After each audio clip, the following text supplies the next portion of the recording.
Okay, so I am Scuffle Deluxe, and this is the full set review for Lost Caverns of Ixalan. Today we will only be doing an overview of the set, of the system we're using to grade it, and we are going to be talking about the multicolored common and uncommon cards, the white common and uncommon. And I usually do multicolored and artifact and land and white and blue on the first day. We have a lot more overview to talk about. So we're just going to do those two tomorrow, and it should be about the same length today as the other 4.5 colors tomorrow. This set is wild, and there's a lot of mechanics. There's a lot of returning mechanics. So really quick before I bring the chat into the video, we're going to go over the system that I use. So I use a slightly different system from a lot of other streamers. I'm not going to tell you exactly what to play. I'm hopefully going to tell you how to draft a deck to your style, something that you like and want to play. So we use my own system. I retooled it a little bit just to spread out the middle cards a little bit. But for now, I use a scale on 1 to 10. So a 1 is a card you should never play. A 2 is a card you should do your best not to play. 3 is filler. You're going to have some amount. You want to do your best to avoid 3s. 4s are replaceable cards. There's going to be a lot of 4s, but sometimes you'll end up cutting them for better stuff. A 5 is a strong card. A 6 is a card you will always play if you are in that color, if things work out right. A 7 is a card that you're going to do some work to play. An 8 is a card that is a reason to play that color. So if you have enough 8s, you should be in that color. A 9 is a card you will always play. They're pretty rare. They tend to be rares and mythics more than anything else. They tend to be cards that you will bend your mana base or switch colors for, change your deck around. Think like Song of Totentans, or even Imandane's Recruiter to a lesser extent. A 10 is a card that wins the game. There are very few 10s. Like, I can think of very few in history, but you need that benchmark. So in my system, we use a floor. That is the worst the card will be. That's a number rating on that 1 to 10 scale. A ceiling is the best a card can be. Then we go by effort, and that's the effort it takes to get from the floor to the ceiling. So if a card has a high effort value, maybe it's worth first picking and building around. Maybe you don't want to pick it because it's too difficult to get working. There's lots of synergy cards and things that are worth putting effort into building around, and we will see a lot of those in this set. This is a very contextual set. It's pretty cool. It's kind of crazy. It's a pretty crazy set. And let me fix my, we're gonna make sure I sound okay, look okay. Started. All right, so this set has a few mechanics. We're gonna go over them one at a time and talk about how they matter. Not all of them matter. Like, there's returning mechanics, we've got cycling, we've got flashback. Don't worry too much about those. They tend to be something that they'll show you at the time that they are relevant. So first up, we have Descend, and there's a few different versions of Descend, but all of the versions of Descend care about whether a permanent card, that means an actual magic card, not a token, went to your graveyard or exists in your graveyard. So there's a few different versions of it. The first is if you descended. I think this whole mechanic works better from a flavor standpoint. So if you've descended, a permanent went into your graveyard. You're going deeper. Could be a land, could be an artifact, could be a creature. If a card has a number after descend 4, like Join the Dead here, when you meet that requirement of having 4 permanents in your graveyard, you get a bonus effect. So -5/-5 or -10/-10. Descend only has 3 values. They are Descend 4, Descend 8, and then there is a Descend X card. There's a few like that. But mostly things care about certain depths. So in terms of the story, these are the depths that matter. These are where the important things happen. So it matters that you are going deeper and exploring. It matters that you are at a depth of 4, and it matters that you are at a depth of 8. So Tyrant, you're not wrong. This mechanic is work. You're going to have to build around it. You're going to have to, put some work into making sure that you are descending. So but they put in a few good ways. They put in a few good ways to make it work. And we'll talk about them. But all of the other main mechanics of this set really aid in descending. And it's a cool mechanic because as you do the draft itself, and as you play your games, you have to think about what kind of descending you want to do. and where those thresholds are. So there will be times when you have to look at your opponent's graveyard and think, well, they're at 3 permanents and they have a way to draw and discard a card. If they discard a permanent card, they get to suddenly turn this on, or 7 permanent. You have to do the same for yourself. So what Descend means is that permanents inherently are a little bit better than instances. And cards that, like this Waterlogged Hulk that mills a card, that's a little bit stronger. You can build your deck so that it's almost all cards that trigger Descend. But you do have to build to it. The other kind of Descend is, so like Join the Dead here, Descend 4. Some cards, some decks and cards are, we can build to this. We want to make sure Descend happens. We are descending and we are going to play to those thresholds. Some are just game state thresholds. So like Join the Dead is a very powerful card in this set, because usually on turn 3, you're not going to be descended and it'll kill what you need to kill. Then once the game scales to the point where your opponent has an 8/8 in play, then you will be at that Descend 4 benchmark. It's like Threshold or Delirium. You can count on it happening eventually in the late game for some.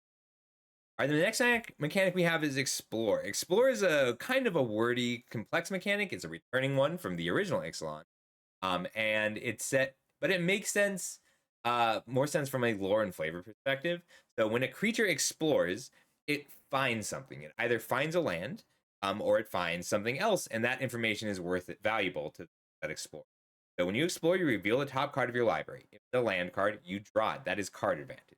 If it's not a land card, you put the +1/+1 counter on the creature that explores, and then you surveil. You can either leave it there or put it into your graveyard.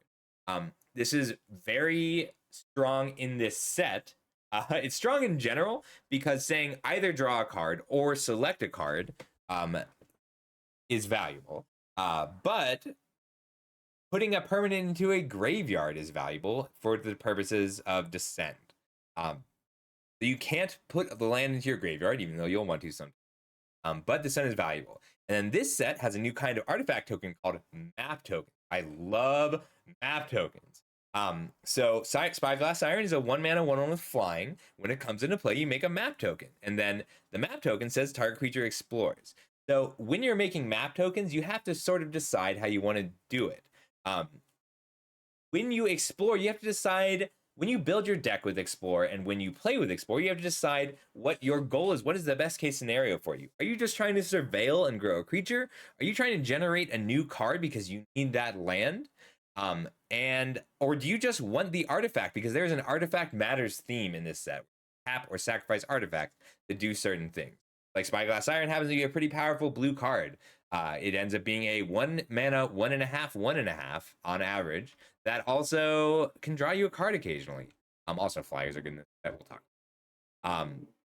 But overall, just a fascinating, interesting, deep mechanic. Like, you're gonna have people building up stockpiling map tokens for that one difficult to deal with flyer. You're gonna have people stockpiling map tokens to supply their artifacts and their crafting. You're going to have people just digging through their deck for important cards. It is a pirate bearded glove, and I'm happy about that. But we will talk about that more later, pretty soon, actually. All right, up next is Discover. Discover is fixed, quote, fixed cascade. It's a solid mechanic because it always draws you a card. So if you discover 3, you are exiling cards from the top of your library until you exile a non-land card with mana value 3 or less. Then you can either cast it or put it into your hand. So you either draw a card or cast the spells, and you just gain tempo. It is card advantage. It doesn't let you dig for like a 4-mana bomb when you discover 3, but that's fine as long as you build your deck so that your cheaper cards matter. So what Discover does in Lost Caverns of Ixalan is mean that all of your cheap cards have to matter. It makes cards that replace themselves or draw a card or deal with something for 3 mana or less just a little more valuable. When you're evaluating your Discover cards, you need to think, what does it hit in my deck? What am I digging for? What do I gain from having these extra permanents? And most importantly, is this card strong enough without Discover? Like Primordial Gnar, I use this as the choice card because the answer to all those questions is sometime. 5 mana 5/2 is pretty weak. They can kill it with most things. They can block it with all their 2/2s. giving it +1/+1 or +2/+2 with a few map tokens is not that strong because it's still very likely to trade down instead of up, because at 5 mana, you're not that interested in trying to trade it with your opponent's 5/5. But it is a clock in and of itself, and you're not going to be too upset if this is traded with your opponent's 3/3 draw card.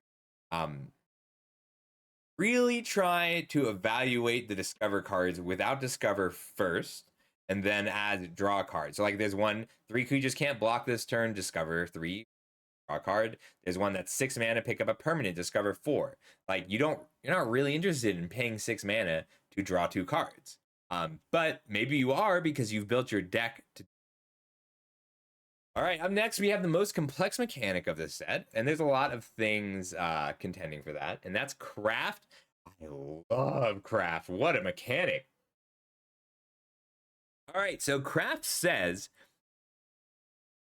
you exile cards in play or in your graveyard and the card you're crafting. Migu, thank you so much for.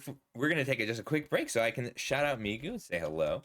How you doing? I'm sorry you didn't get the explosion. We are doing our. Thank you so much, Migu. If you happen to be around, we are talking about the Lost Caverns of Ixalan set review. So just so everybody knows, this is a little bit different from my normal streams. I do try to. This is the only content I make for recording. We are going through the entire set card by card, how to draft it, and what we do. So since we just got a bunch of new people in, very quickly, we're going to use my system. I go on a scale of 1 to 10 with a floor value, a ceiling value, and then an effort that it takes to bridge the gap. We're still talking about the mechanics, so you got here just in time. Oh, heck yeah, Migu! Who won? Who won? I want to know. So this set is very dense. So we talked about Send, Explore, Discover, and we're on Craft right now. Thank you so much. Welcome, Raiders. Everybody go check out Migu. I really like his. Well, I'm kind of sad that I missed his draft league. Oh, heck yeah. Was it Cube or was it Whoa? You do it every set? Are you excited for the new one? So this set is badass. Okay, so Craft, you are turning the card that has Craft and something else into something new.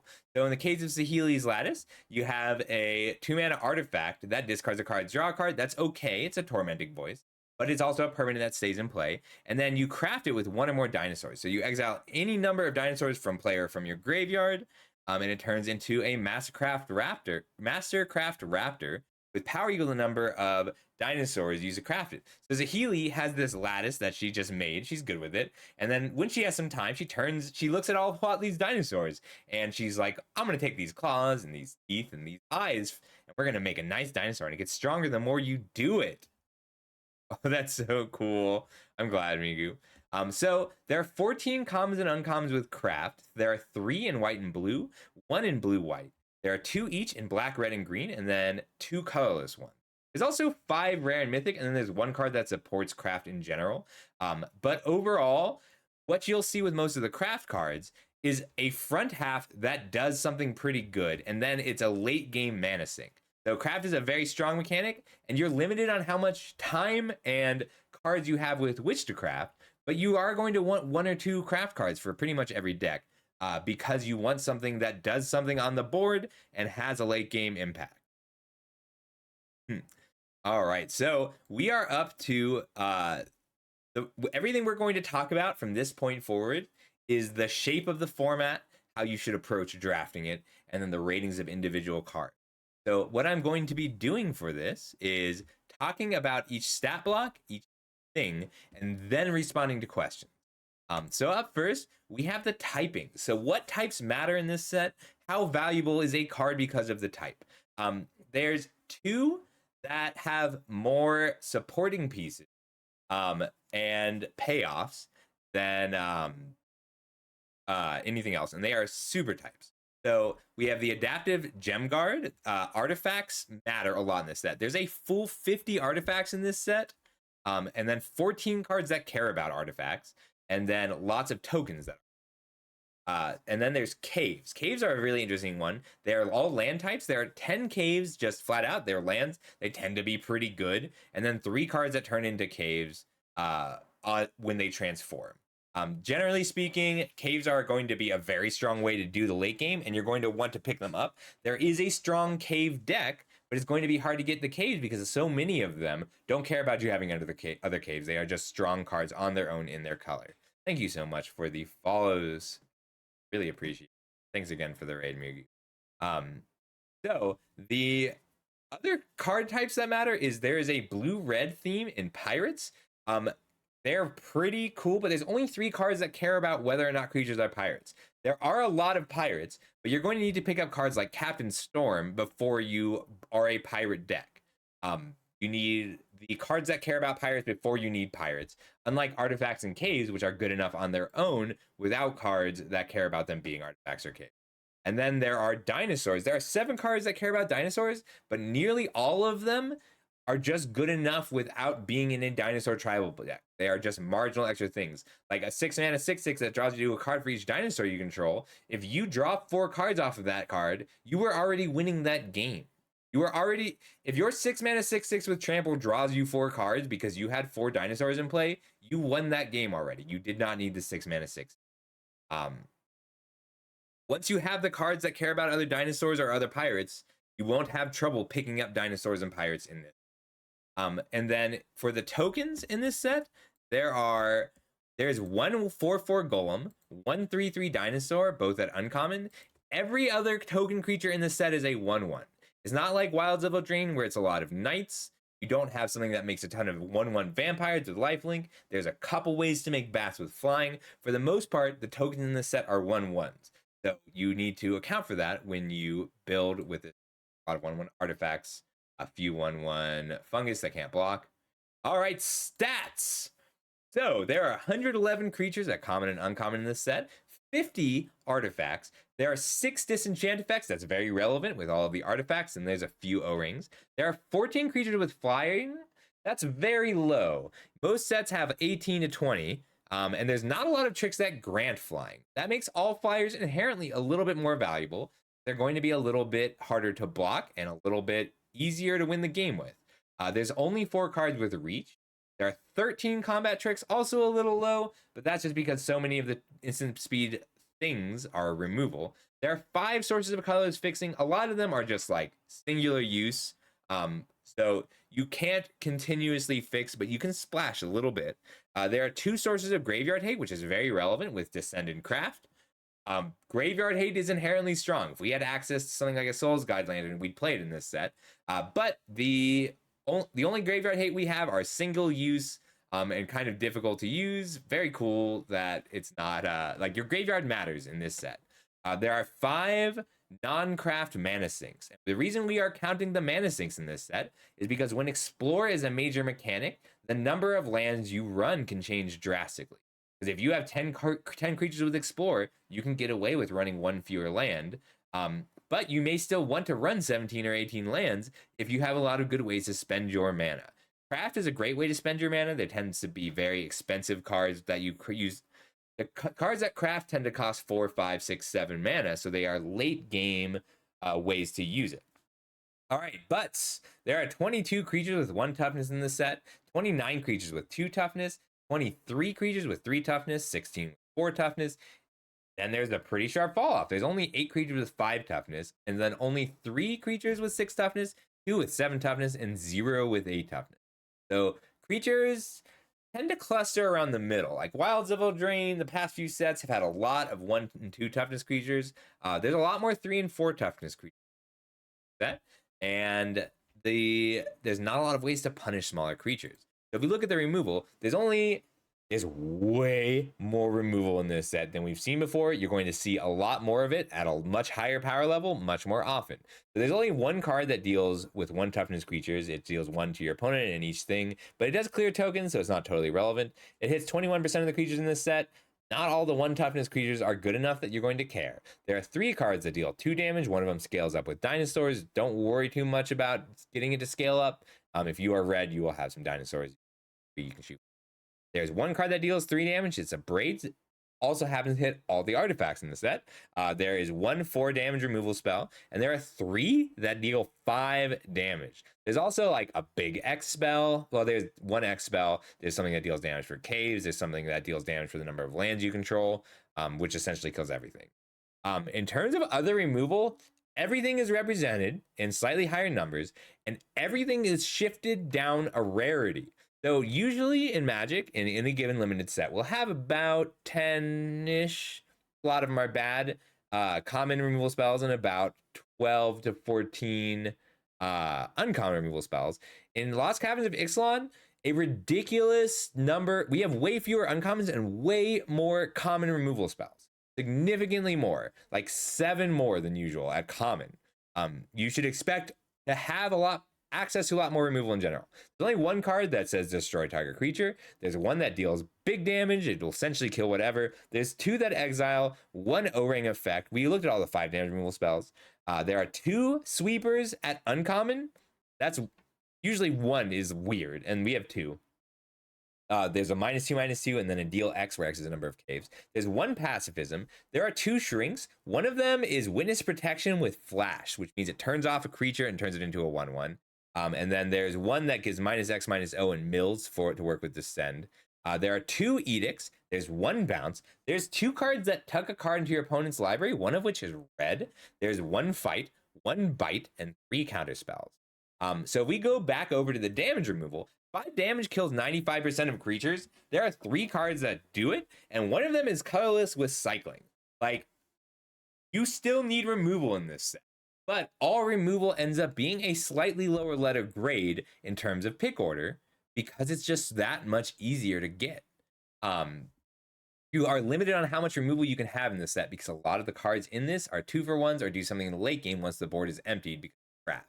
So just try and think about how you are winning the game and recovering, and try, like, it's not like in other sets where you can just take every removal spell and play them all together. Yeah, Tyrant. 2 uncommon sweepers. I think there's a rare one, but I haven't looked at the rares yet. I try not to look at the rares until I play with the set. So, because I like being surprised too. Okay. I need water. So this is a slightly different format than the other ones we've drafted, or rather, it feels like the culmination of a lot of the formats we've been drafting recently.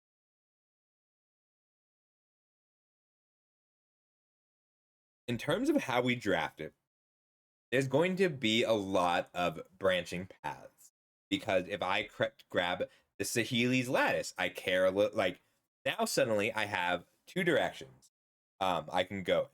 I have 3 paths, and I want to try and unify 2 of them. Like, this card cares about dinosaurs, cares about artifacts, cares about descending because of discarding a card and drawing 2 cards. So I have to keep in mind the paths that I have open as a result of the flexibility of a Saheeli's Lattice. On average, creatures are a little bit bigger, especially 2-drops. There are significantly more 2-mana creatures with 3 toughness than usual, which means having a 2-mana 2/2 is a bigger liability than usual. And even like in Wilds of Eldraine, there were a lot of kind of weak 2/2s, but you still needed 2/2s a lot of the time for 2 mana. In this game, if you just have a 2/2 with no way to make it explore or grow it, that's going to be a liability. When a creature dies, that matters. If you have a creature that cares about something descending, if your opponent has a creature that cares about something descending, you have to be a little careful on when you kill it. It makes removal that exiles a little bit stronger, because if you kill one of your opponent's relevant creatures, you got to be careful about them triggering a descent or growing their descent creature to a 4 toughness creature. You also have to be careful about your opponent sacrificing their own permanents and creatures. There are a few good sack outs in this set, trigger descend, or to hit a certain threshold on descent. Your late game options are many and varied and powerful, result of craft and mana sinks and the card advantage generated by Explore, because you do get a lot of card advantage from Explore, but it's all in the form of lands. Everything else is card selection, which means that if you can turn those lands into real cards, whether by looting or crafting them, or just having cards that let you spend mana to do things, you need that resource conversion, and you want to know how you're going to turn the cards that you generate into real cards in the late game. Removal is a much lower priority than you. You're going to want to pick it. You want to pick threats over removal. It's not like Wilds of Eldraine where you're going to pick Candy Grapple and Torso Tower over pretty much everything else. You still need removal, but like it's not a huge deal if you end up picking up a Rumbling Rock Slide as opposed to a deal 2 damage to a creature.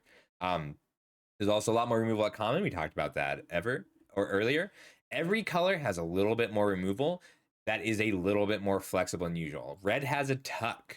Red has a way to tuck a creature down. Blue has a way to turn a creature off in terms of all of its abilities at instant speed. White is good at exiling things as a 2-mana complete pacifism. It's a crazy set for removal. So as you're drafting, there's a red tuck, Troy. Questions to ask yourself as you draft. You need to know whether your mechanics are supporting or inhibiting each other. So the cleanest example that I know of is crafting with Descent. If I use this Saheeli's Lattice and I plan to craft it with 5 dinosaurs to make a 5/4 for 5 mana, that's pretty strong. But I am exiling 5 dinosaurs, 5 permanent cards from my graveyard. So I need to be pretty careful when I do that. Do you need to care about the type? If you're trying to decide between a 2-mana 2/2 artifact creature and a 2-mana 2/2 tapper, you're like, even if it's a weak one, you're going to need to look at and see how many other artifacts do I have? How much do I care about having enough artifacts in my white deck or in my blue deck? If I am trying to decide between a removal spell that is a permanent or a removal spell that is an instant, I do have to be a little bit careful when I make those decisions. Also, being an artifact is a bit of a liability. So, like, if you're spending 5 mana, you need to decide between a 5 mana 4/4 that is an artifact and a 5 mana 4/4 that isn't. That can be tough. Diva, hey Diva, thank you so much for the raid. Give me just a minute. Know what you're going to do it with 10 mana. You're going to feel like you're flooding in this set a lot, even when you're not. And that's because when you explore, you are either surveilling a non-land card or drawing a land. So if you're on turn 20 and you're like, why do I have 10 lands in my hand or in play? It's because you're exploring a lot. So that means that if you're going to be exploring a lot, if you're going to be drawing a lot of cards, you need to know what you're doing with those lands. So try and plan that out as you draft. And then the last question is, can you win the game without running through all of what your opponent's doing? And what I mean by that is it's a card advantage issue. So if your opponent has 4 permanents in play with craft, and you know, it's a 2-mana spell that makes a 2/2, or 2 mana that drew them a card, and then you're trading cards with them 1 for 1 because you are removing whatever they remove, they are going to start turning all of the cards that you destroyed into more threats. There's removal spells that turn into threats. There are card advantage spells that turn into threats. So make sure you have a way to win without exhausting every single one of their resources, unless you really can exhaust all of their resources. Hey Diva, I'm really sorry about that. Thank you so much for the raid. When I do the set review, I try to address stuff like that, like raids and follows and between points, so between slides. So thank you so much. Everybody go check out Diva. She's great. We're going to be working on her draft a little bit off stream. But today we are doing our set review for Lost Caverns of Ixalan. So you got here right after we finished the shape of the format. We're going to be moving on to the individual card ratings right now. So we're going to start with the 10 multicolored cards. And then we will move on to white, and that's going to be it for tonight. 30 minutes. All right, up next we have our first multicolored card is Akawali, the Seething Tower. It's a pretty cool card. It's very efficient. The black-green deck is very interested in descending, but it's going to be either a 3-cost 3/3. In the mid-game, it's going to be a 3-mana 5/5 with trample. In the late game, it's going to be a 3-mana 6/6 with trample that can only be blocked by 1 creature. It's very strong. However, when removal is really powerful, your 3-drop being essentially like, it doesn't generate value. So it's a great threat. It's a good finisher. It rewards descend, but it does nothing to enable descend, and it doesn't replace itself or survive most of the removal spells in this set. So you can pick it highly, but like, It's fine without the descend. If you can reliably get to descend 8, then it's going to be a lot better. But it is only going to save you mana, right? Because by the time you're at descend 8, it's not going to be like, this isn't going to be a 3 mana 7/7. This is going to be a 3 mana 3/3 that grows over time. So it's solid. I gave it a 5, floor of 4, ceiling of 6 with medium effort. You want to be able to descend. You don't have to descend that much for Akawali to be. All right, Bartolome del Presidio. I hope I said that right. Really cool card. Stack outlets are incredibly powerful in this format. I gave it a 7 with a floor of 4 and a ceiling of 7 with low effort. It's usually going to play near that ceiling. Note that it doesn't have any of the text that we've gotten used to. It doesn't say sacrifice only as a sorcery. It doesn't say sacrifice only once each turn. It doesn't even say +1/+1 until end of turn. Anything you eat grows the Presidio. So if you have, it's not that hard. Black-white is very good at having extra artifacts and creatures lying around. But even if it's not an extra artifact or creature, sometimes you're just going to want to trigger descend at instant speed. Sometimes you're going to want to grow your things that have descend on them. You're going to want to sacrifice that 4th permanent at instant speed. Yes, Bartolome does a lot here. It's very efficient, very powerful, probably standard playable. We haven't had sack outlets like this in a long time. All right, up next we have Paparakti Sunborn. This is a cool card. It does replace itself if you can get 1 attack in. Discover 3 is fine. It's not like, this is essentially a 4 mana 4/4 that lets you draw a card when you attack. I gave it a 6 with a floor of 5, ceiling of 7, and medium effort. There's only 1 card in this set that grants haste. If you can give this haste, it's great.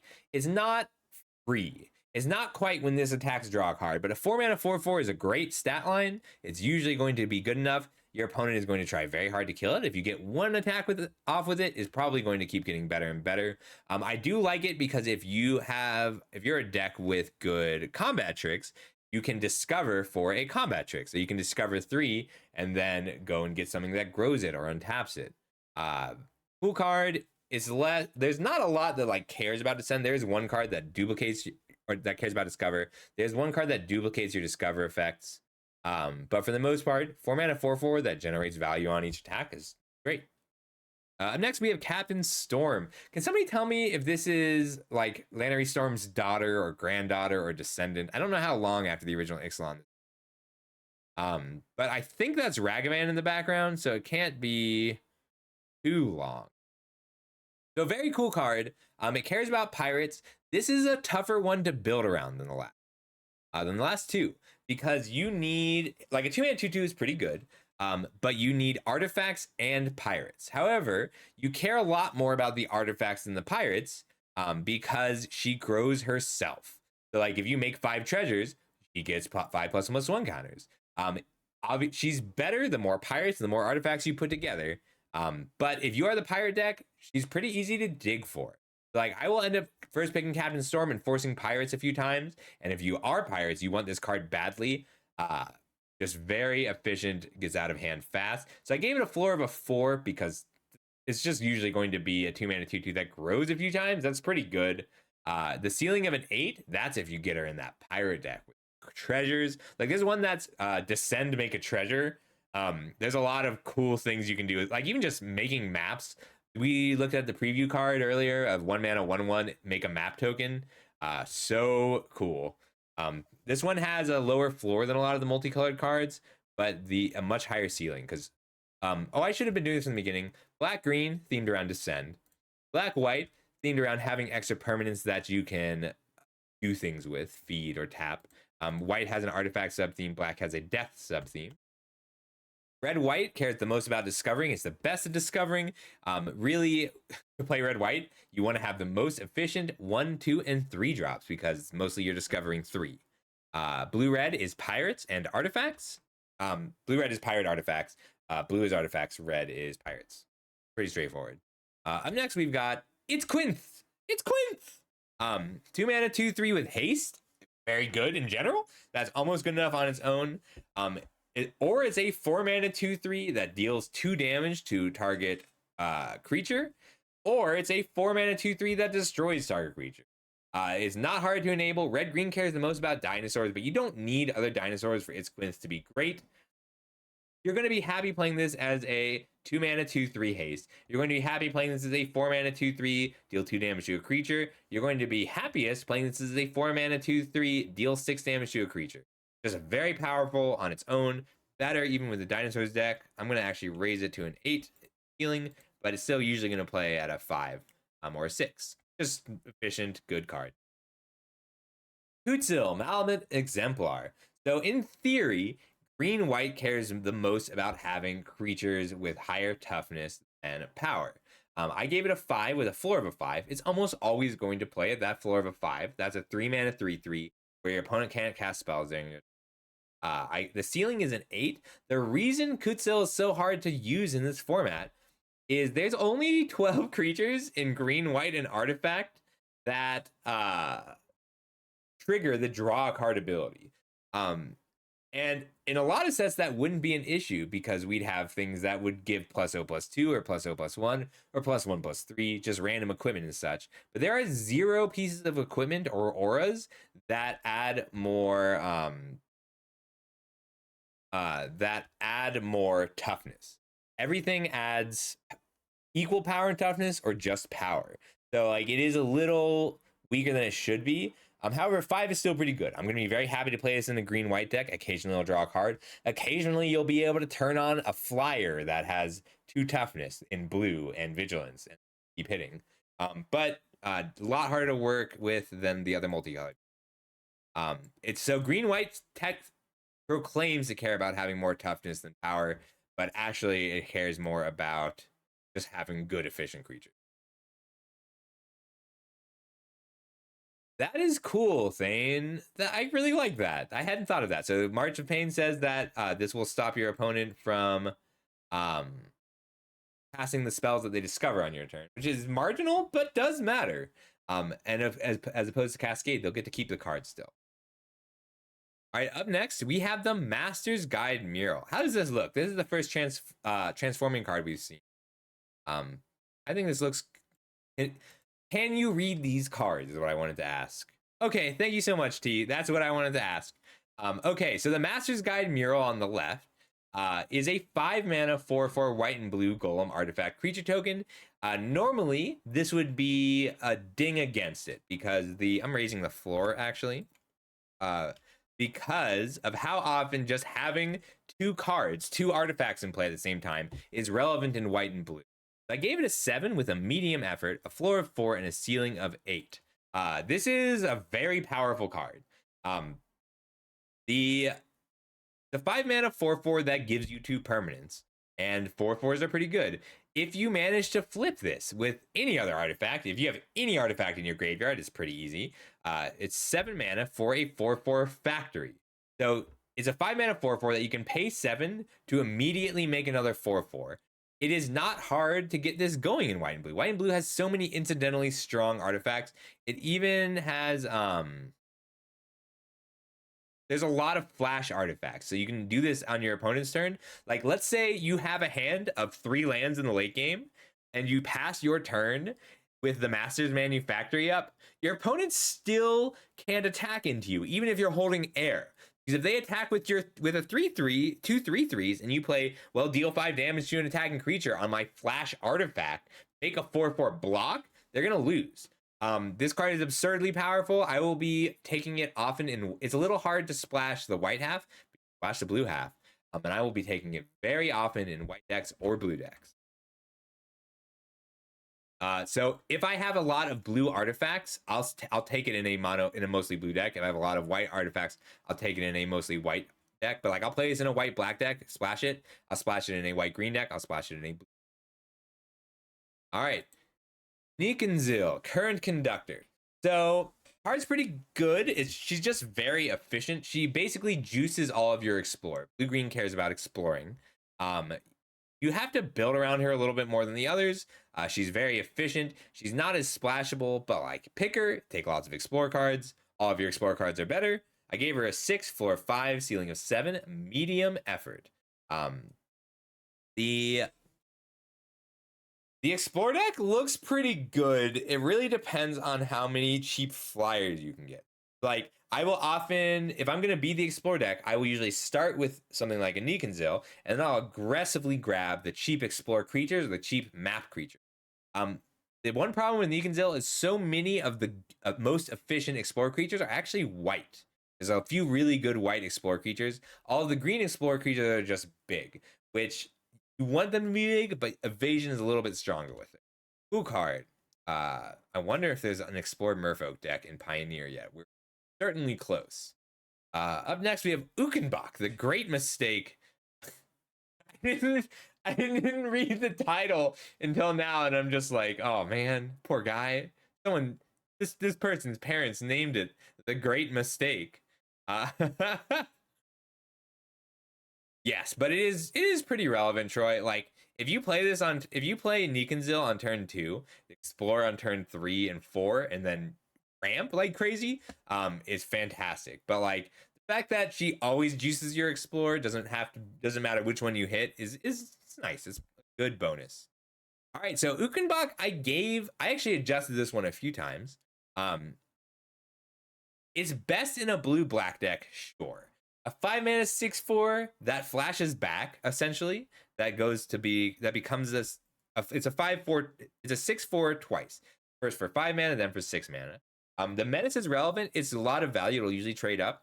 The reason Ukenbach has a higher score than usual is it's very easy to splash. If you're a red-blue deck, you can run Ukenbach, loot it away in the late game. If you're a green-black deck, you're going to run Ukenbach, and you're going to try and mill into it.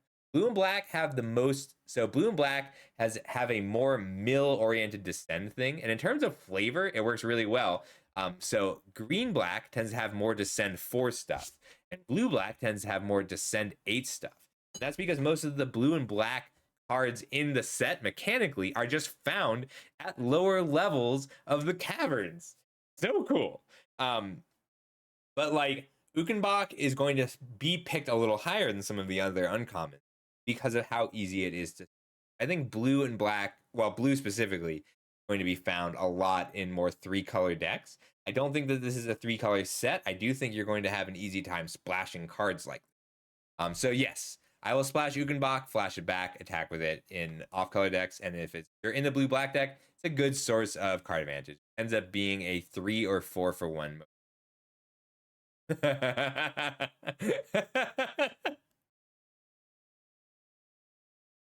Ooh, I'd love to talk to you about Pioneer Merfolk Tyrant.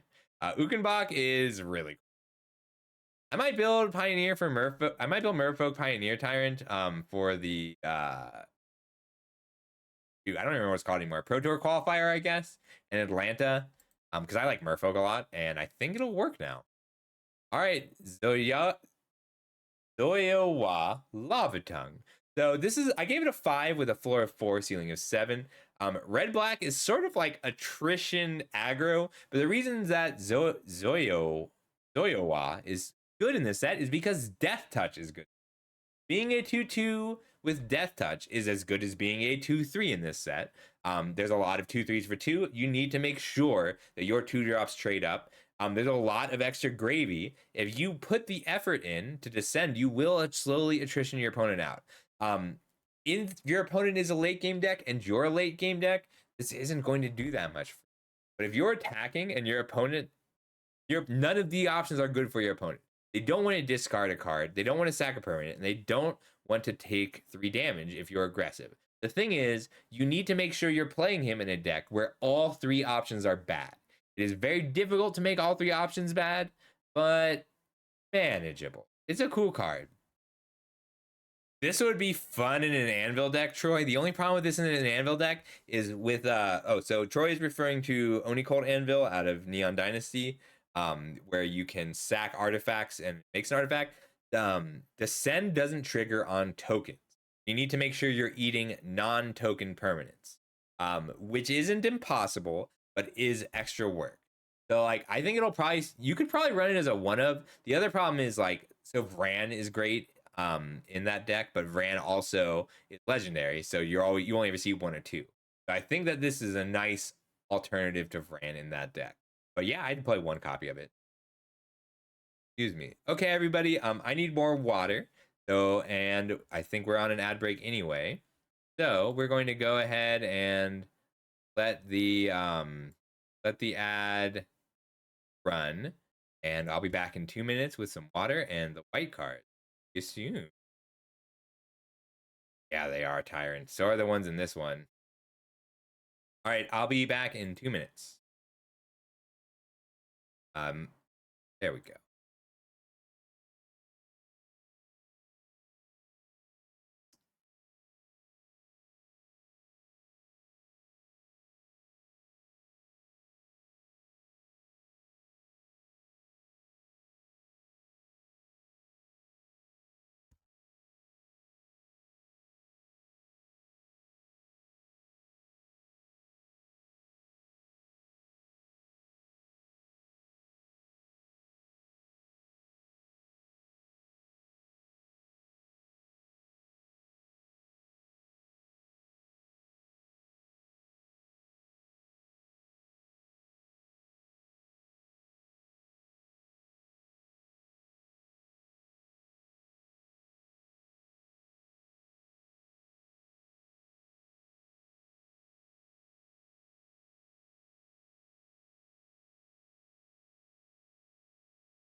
Okay, we're back.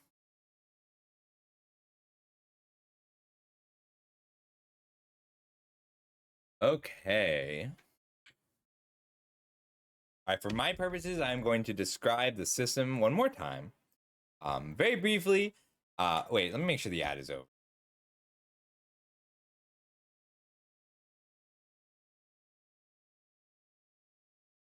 Ad, are you done? All right, ad is done. Great. Okay, so very briefly, we use a system here to rate the cards. On a scale of 1 to 10, a 1 is a card you should never play, a 2 is a card you're best not to play, 3 is generally filler, 4 is a card that is replaceable, but it's fine, 5 is something strong, 6 is a card you will play if you are in that color, 7 is a card that you will do work to play, 8 is a card that you will always play if you are, it is a reason to be in that color. 9 is a card you will always play regardless of color. You'll pick it up like if it's an artifact or if it's easy to flash. 10 is a card that just wins the game. We also have every card also has a floor value, the worst that card will usually be, a ceiling value, the best that card will be.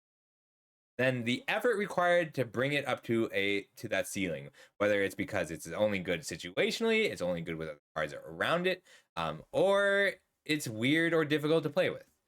Okay, so we are now on white. So our first white card that we're going to be taking a look at today is Acrobatic Leap. This is better.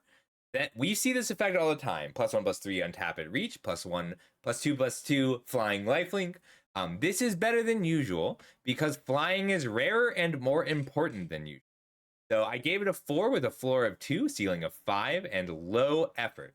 And what you'll find a lot of times in white is a board stall where your opponent. So oftentimes in this format, you will run into one of two situations. Either you're more or less stable, but your opponent is just beating down on you with a 3/3 that they use 2 map tokens to make explore twice.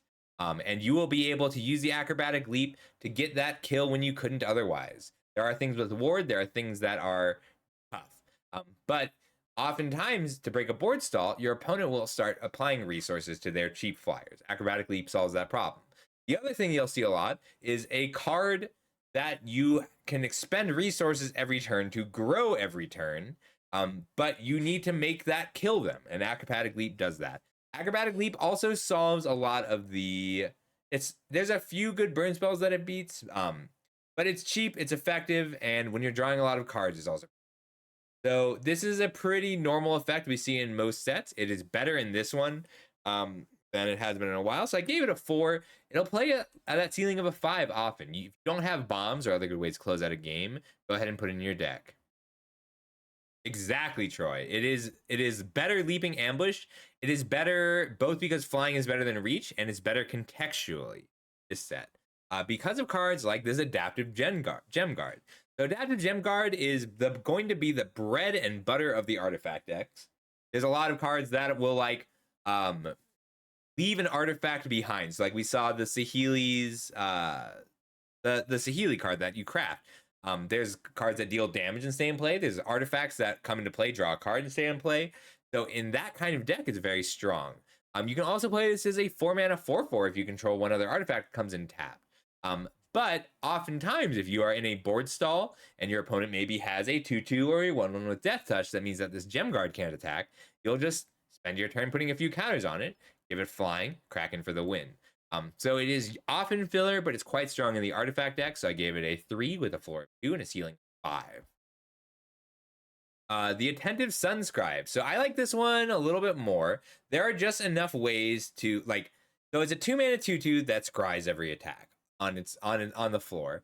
But there are cards that care about having artifacts, and then there are cards that care about tapping. So like you can use this to crew vehicles. You can use this to grow your Adaptive Gem Guard, and you'll still get that scry. And a lot on more expensive cards. We actually saw this back in Theros, Beyond Death. Giant creatures with an artifact or an enchantment typing tend to be a liability. If you pour a huge amount of resources into the Gem Guard in a set with so many powerful disenchants available, then you're wasting those resources. But it's better on a smaller creature because if your opponent is spending a whole card to deal with your Sunscribe, then you're not unhappy. Up next, Bat Colony. This card is awesome. So it can do nothing. I'm actually like, if you have 0 caves, this card does nothing.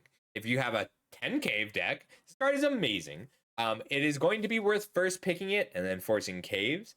If you are aggressively snapping up all the caves at the table, which a lot of them are worth it, then pick this one up and be really happy.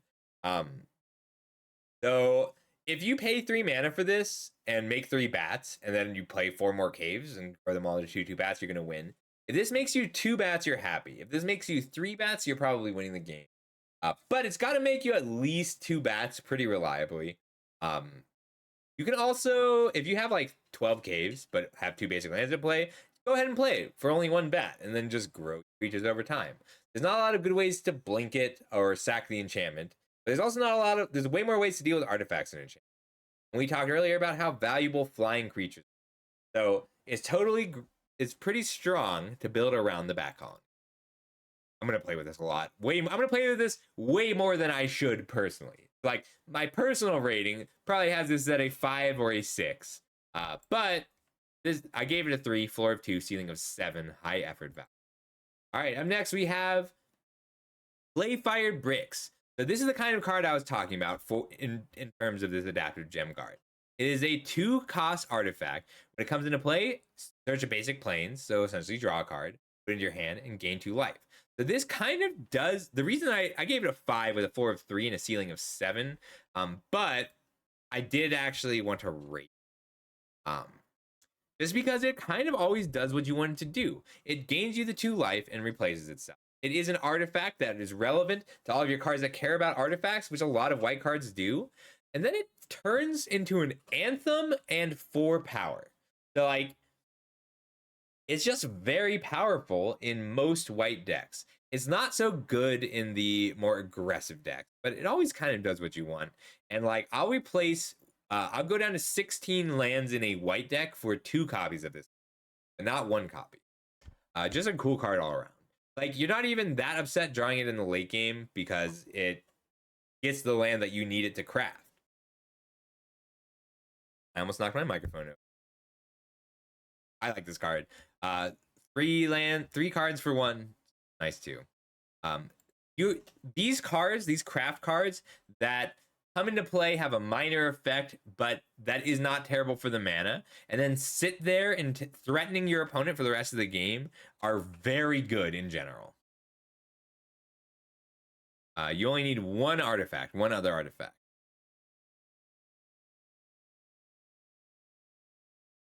I just like this one. Bricks. They're just bricks that you can build into a kiln that makes robots. Cosmium Blast. It does kill like 87% of the creatures, but it's also situational. It's fine. It is filler removal. In other sets, it would be much stronger. In this one is just not, you need some removal, but this one is one that you will get a little later. Some control decks will want a lot of these, but if you have a deck that just draws cards and plays Cosmium Blasts, you're going to lose. Because you'll kill, your opponent will play a creature and you'll kill it. Your opponent will play a creature and you'll kill it. Your opponent will play a creature and you'll kill it. Your opponent will play a creature that will then transform into 2 creatures. It's just fine. I gave it a 3 with a floor of 2 and a ceiling of 4. It's better in the more controlling decks, but generally it's going to feel like filler. Up next, we have the Dauntless Dismantler. This card is just very efficient. A 2-mana 1/4, that means that your opponent can't flash artifacts in, or that anything they craft comes in tapped is solid. Having 4 toughness for 2 mana is very good in this format. It's a great blocker. It's not a terrible attacker, and it's very likely that you will get to kill an artifact with this. The 1XX feels like a steep cost, but being able to pay 1 and sacrifice it to clear your opponent's treasures or maps or gnome tokens is going to be very relevant very often. And every once in a while you'll get to pay 3 to destroy an equipment or 5 to destroy a crafted card. Like if you go over here to the Cosmium Kiln, this card pays 1 mana to destroy 4 power with gnome. But it keeps the mana value of Clay-Fired Brick. So it's only 5 mana to kill your opponent's relevant artifact. And that's the case for a lot of the crafted cards. They end up having a small enough converted mana cost that this is a reasonable answer on a solid body. I gave it a 5, floor of 4, ceiling of 6. It's usually going to play a little closer to just being a great. Deconstruction Hammer, another very efficient kill spell. Equipment is pretty good in this set. That's not true. You want good equipment in this. There we go. So having a 1-mana artifact is very relevant to a great many cards in this set. It enables a lot of things to work the turn they come down, or you can use it for different sources. And having a disenchant attached is fantastic because there's so many auras that disable creatures or artifacts that do relevant things later. There are the cards. It does a little bit of everything. It triggers Descend at instant speed. It is a removal spell. It is a disenchant that is a disenchant that counts towards higher Descend cost. Triggers Descended. It kills your opponent's relevant artifacts and enchantments. It frees up your own creatures, and it grows your team. If you have a big pile of gnomes, you're happy to just put this on a gnome and attack. Let the gnome trade with another 2/2. Put this on another gnome and attack. Very efficient equipment. You're going to see, like, you'll have decks that play like 3 of these, and it's fine just using your extra mana to make your creatures a little bit better. I think this card's great. Dusk Rose Reliquary. Very efficient, cheap O-Ring on an artifact that sticks around. Having Ward on your Oblivion Ring effects, meaning you exile it while it's in play, is very strong. It's not free. You have to have things to eat with it. You can build your deck like you're not upset if you sacrifice your clay fired brick. You are upset if you sacrifice your deconstruction hammer to this. So you need to find the right cards to go with it. It's not, but it's a very efficient removal if you do. I gave it a 4 with a floor of 2 and a ceiling of 6 and a medium effort. Up next, we have Envoy of Okenek, a How. I think that's right. I think this is one of the more powerful commons in white. 3 mana, 3/3 is very efficient. And then being able to just use the extra lands you explored to make a relevantly typed 1/1 artifact every turn is solid. You'll have games that stall out where you just need to keep making gnomes. You'll have games where you're on the defensive and you are attacking your 3/3 and then making gnomes a chump block. But mana sinks like this are going to be worth picking pretty aggressively. It does have diminishing return. Like, you don't want 6 of this card, but I'll usually play the first 2 copies very happily and pretty highly. I gave it a 5, floor of 4, ceiling of 6, and Glorifier of Suffering. So this is a card that is purely for the Gnomes decks, the ones that make a lot of tokens. You have to be able to eat a creature for this to be good, because 3 mana, 3/2 is a huge liability in this form. There's just too many 2-drops that trade with this profitably for your opponent or block it forever. But if you can make this a 4/4 because you happen to play a clay fired bricks on the, or even just because you have an extra deconstruction hammer, then it's pretty good. Because it can target itself. So if you can eat an artifact and grow this, if this is a 3 mana 4/3 that puts another counter on something else, it's fantastic. But you have to be able to eat something. So I gave it a 4. The floor is actually going to be a 2. Really don't want to play this if you can't sacrifice something. With a ceiling of a 6, and that's if it's easy to sacrifice something when you play this on turn 3. Solid card, but it's like part of the sacrifice deck. Best in black-white. This card is so cool. Guardian of the Great Door.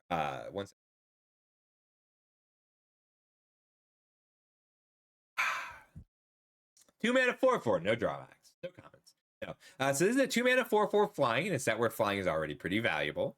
And as an additional cost to cast, you have to tap 4 untapped artifacts, creatures, and land. So in your worst case scenario, this is a 6 mana 4/4 flyer. That's good enough in some decks. Usually, you're going to have a deck where you have these extra craftable artifacts lying around. It's a lot like that one, Troy. It's just twice as many taps and a little bit less mana. And it's not a relevant creature type on the soldier. But so cool. So a 2 mana 4/4, but it's not realistic to get this out before turn 4 or 3. But there are a lot of cards that are worth 3 permanents for 1 card. There's an artifact we'll talk about later. It's a 3 mana artifact that essentially does nothing, and when it comes into play, you make 2 1/1s. You make 2 gnomes.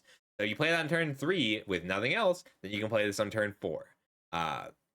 It's very strong in this set in the right deck. It's not always going to be in the right deck, so I gave it a floor of 3 with a ceiling of 7, and it's going to on average just be a 4.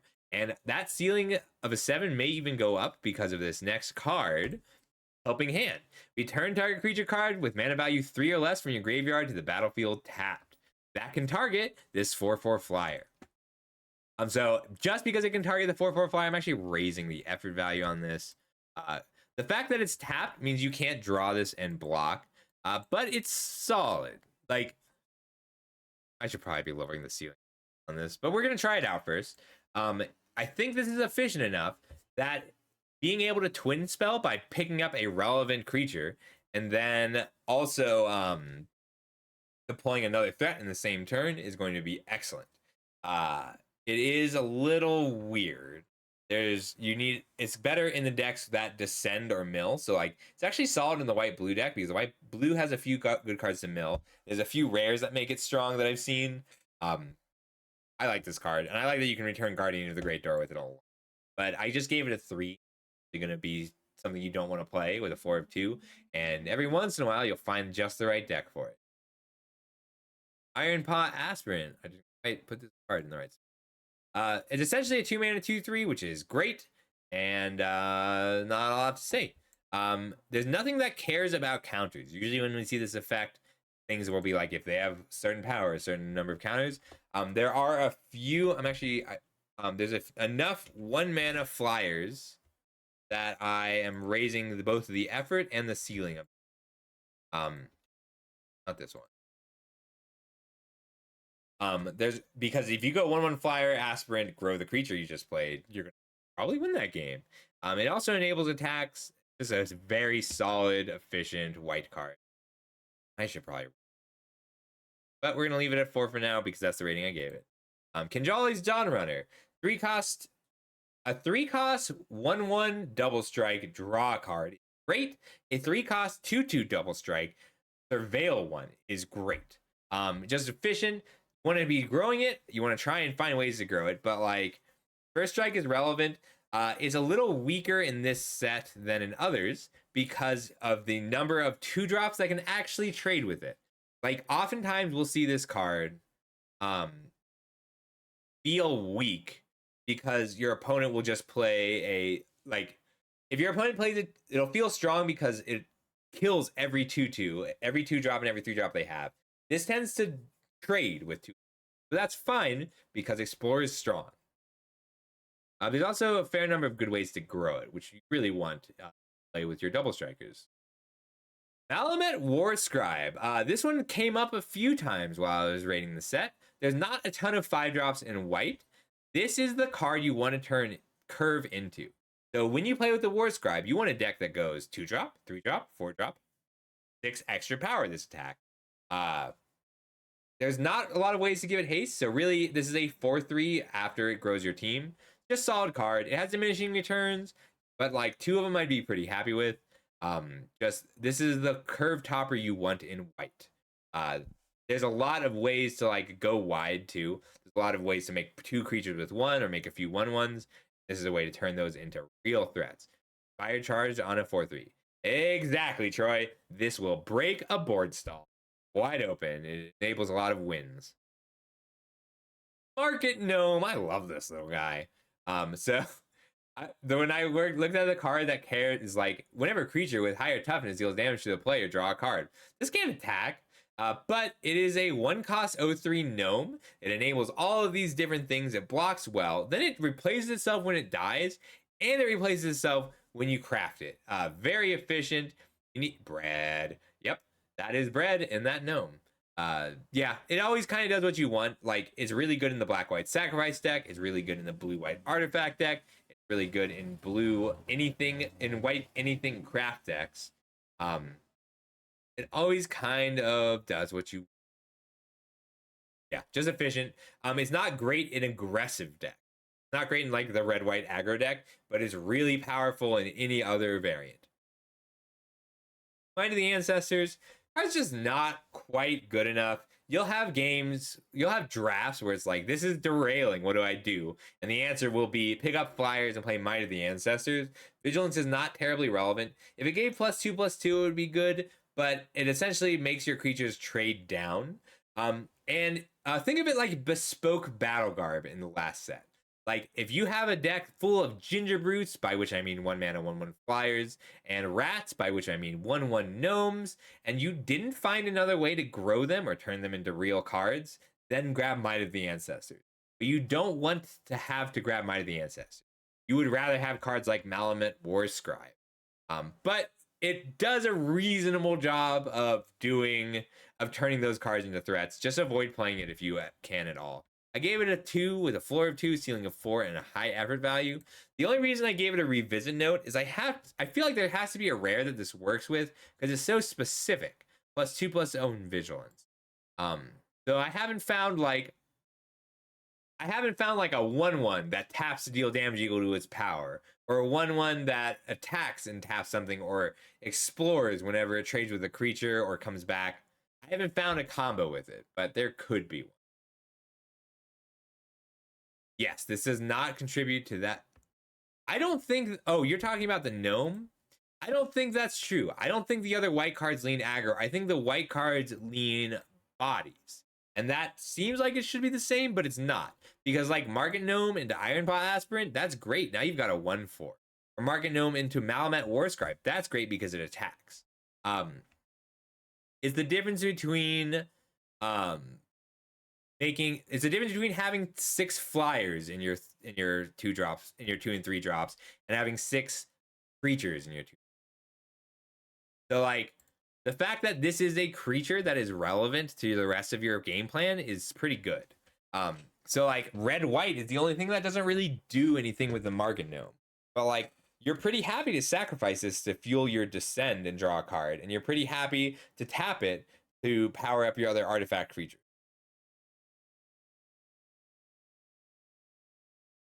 Right.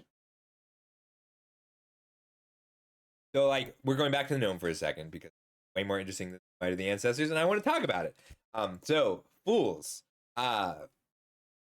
I'm sorry, you fought, we'll call you, because you're not a fool, you fought the fool. Uh, so this gnome is it does something incidental and everything. So like red white is where it's weakest. That is for sure. But like in green white is a great way to trigger descend and feed your descends. In black white, it's a great body to sacrifice.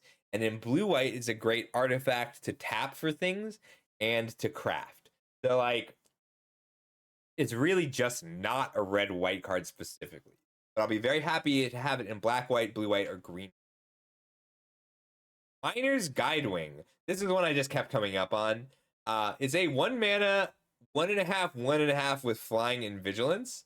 But like the vigilance is relevant on your 1-drop because it's a 1 mana creature that you can attack with and then tap for things like casting your 4/4 flyer. But it's also just having a 1/1 flyer that is a 2/2 a reasonable amount of the time is great. So like if you play this is a very aggressive magic card, but like even if you're not playing aggressively, it's still a really efficient body because it surveils. Like you get card selection as well. This is going to be a premier 1-drop in this.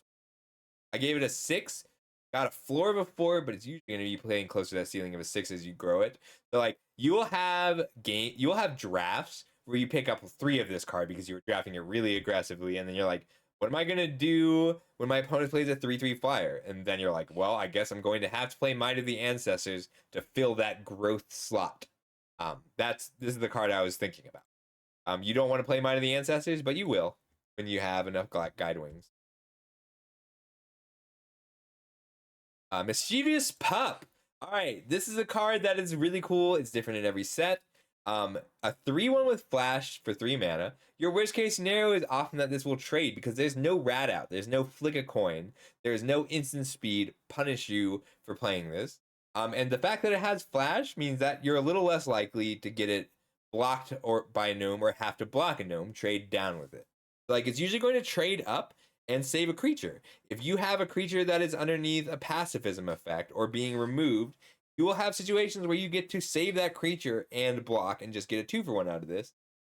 There are not a lot of great cards to reset. There's not a lot of cards that just draw a card when they come in and you're happy to pick it up. There's no Hopeful Vigil that makes it 2/2, but that's fine. It would be higher if there were. So I will be revisiting this card once I see all the rares. There might be rares that make this card much stronger, but I'm generally just pretty happy to save a creature from something and block with it. Or just end step, start attacking. I like that the Mischievous Pup is so powerful. Alright, I like the flavor text a lot on this one too. So he made a gnome very angry when he took it, or he'll make one very happy when he... I gave it a 5, floor of 4, ceiling of 7, low effort on it. If it's a rare that makes it busted, I might bump the ceiling and the effort up. Voltec Archaeologist. 5 mana 4/4 scry 3, almost good enough. You really want the options to be relevant. So like the reason, so I gave it a 4 with a floor of 3, 6 with medium effort. The reason this card can be a 6 is because if you have a bomb, it always aids in the bomb. Like if you can find a very powerful artifact, which I know there's a few at rare, but I intentionally didn't look at them. This card becomes great because like if we look at the last set, there were cards like Commune with Nature. Look at the top 5 cards of your library, choose a creature, put it into your hand. That card was only good if you had something incredibly powerful to get, like a Goose Mother or a Gruff Triplet. Doesn't happen too often. And then once you drew your Goose Mother or Gruff triplets, you weren't too happy to have it in your hand. With the Archaeologists, let's say you have a big win the game kind of artifact. It either digs you 3 cards deeper to that artifact, or picks it up. It's not quite, it doesn't quite replace itself, but it will replace itself often enough that I'm usually going to be happy to take it. I gave it a 4 because like the 5-drop slot is a little bit contested and a little bit harder to get to. And the things that you want to do at 5 mana are most often going to be craft to something you played on turn 2. But there are cards that make it very strong. Right. Exactly. Thank you so much, Fot. Like this is indicative of how good this format has the potential to be. Like there's always a chance that the rares will ruin it. I don't look at the rares until I do early access, but like white has things to do. And if you are a very aggressive white drafter, and you might be able to table some of your aggressive white cards. And if you are a very controlling white drafter, you might be able to table these Archaeologists. I mean, it's no Imperial Oath, but like it does make sure that you continue to draw late game cards in the late game. So like it would be a higher rating if there weren't other good 5s, but love this card. Yeah, I gave it a 4, floor of 3 with a ceiling of 6. Medium effort. Oltec Cloud Guard. This is another contender for best white common. Is a flyer, which is great. And it leaves a body behind if they kill it. Just solid all around. You are very like it's not that hard to use, but like having your flyer make an artifact means that it's going to be useful in most decks. And there's only one real, so like weirdly in this set, the fact that the removal is so good makes this card a lot better, because your opponent will all like, there's only one card that's like 1 mana deal 2 damage. There's no like 2 mana give a creature -3/-3, or 2 mana deal like this 2 mana deal 4 damage to an attacking creature. But like the fact that this only has 2 toughness is a lot less of a liability than it is in other sets. And even if your opponent spends a removal spell on it, you still have a gnome left behind. Very cool. Oh, thanks, Fot. All right, up next we have a Teclan Landmark. So this is exactly where I was when I found out that other people were starting to finish up their set reviews. And I'm the only person who likes this card. What the hell? This card's awesome. So I gave it a rating of 4 with medium effort, a floor of 2, ceiling of 6. That floor of 2, that's if you don't have other artifacts. But as we saw, it's not that hard to have other artifacts. Scry 2 is no draw card, but in the late game, it gets you pretty close.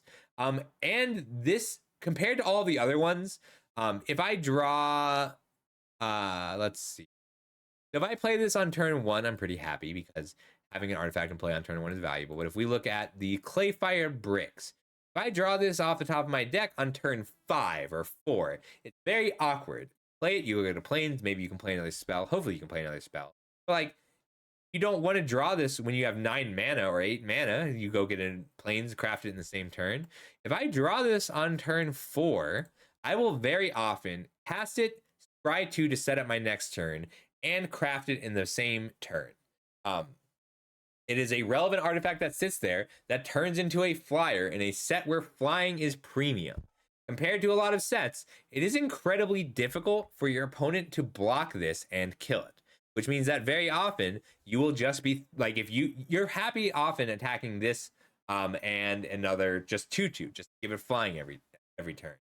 We see this effect when it attacks target attacking creature without flying, gains flying. We've seen this effect a few times before, often in other sets as a way to break through in the late game, except it's on a fragile creature. This one, you do have to be a little careful because it doesn't just transform. You exile and it comes back, which means it comes back with summoning sickness. So you don't get to just surprise attack with a flyer.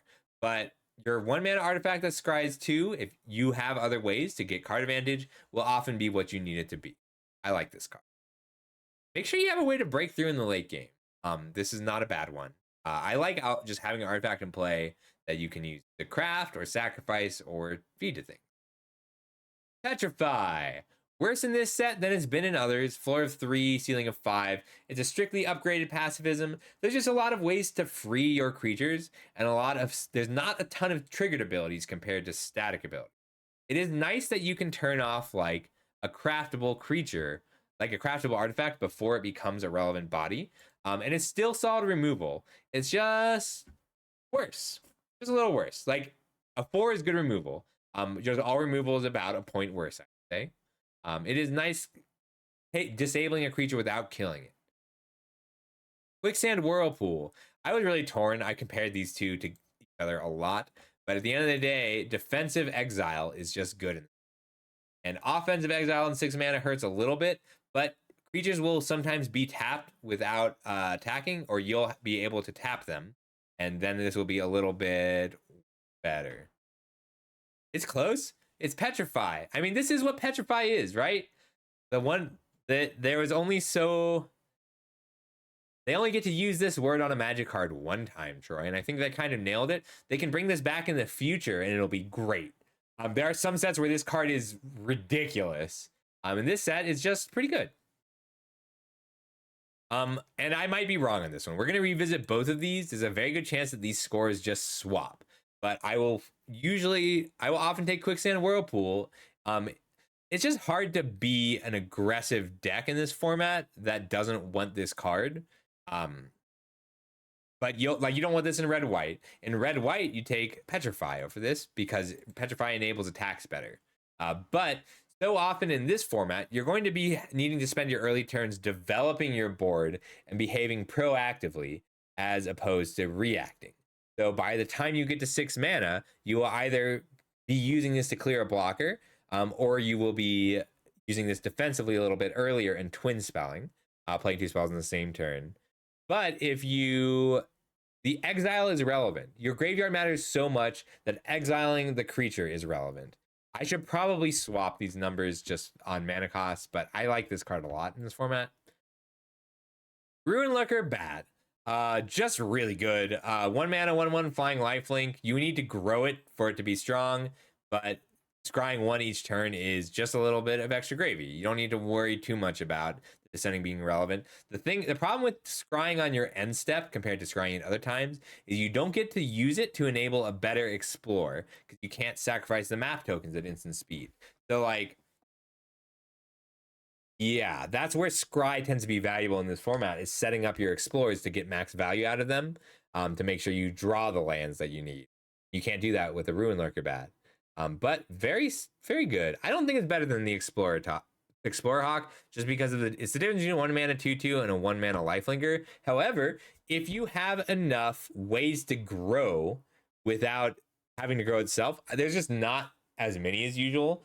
Then this card gets a little bit better. But like if you have a way that's like make a map token each turn, then this Ruin Lurker back gets better. But otherwise, Explorer when it comes into play is a little bit stronger.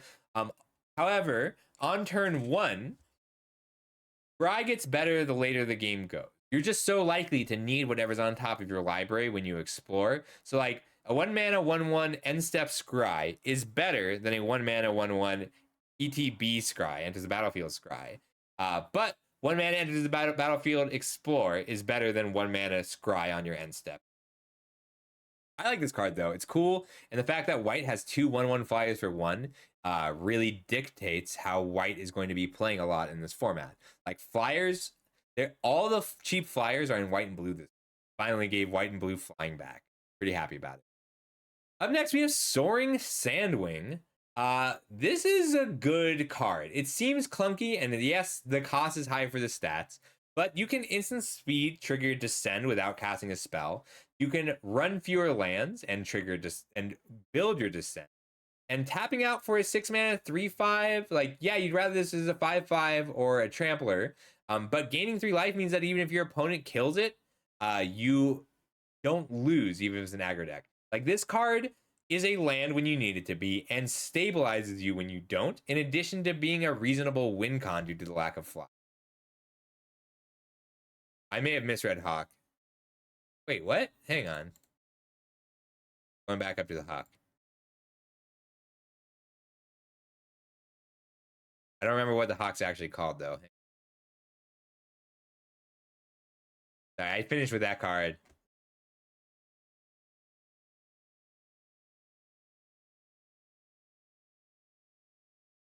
I did misread Hawk Fools.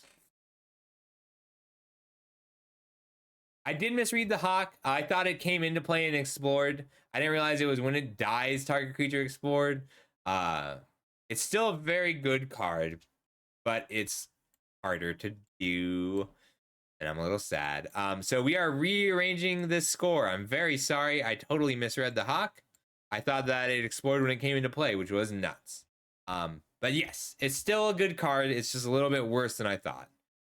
We're actually lowering the ceiling as well, and we're keeping effort low. Thank you for pointing that out. I really appreciate that thought.